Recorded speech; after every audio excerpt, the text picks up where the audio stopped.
guys, and welcome back to Fab Food. Today we're going to be making a triple layer brownie. I'm going to be using the ingredients from our last recipe. We're just going to be using some leftover cookie dough, some leftover brownie mix and some Oreos. The recipes for these two mixtures will be in the description below. Cookie dough mixture into your bowl. Just use your knuckles to spread it all out. You might prefer to use a knife, but I'm just going to use my knuckles. And you're going to put one layer of Oreos on top of your cookie dough.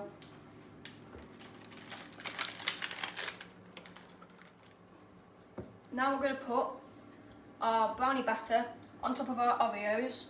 And we're going to spread it all out and make it nice and even. Now put it in the oven at 175 degrees for 45 minutes.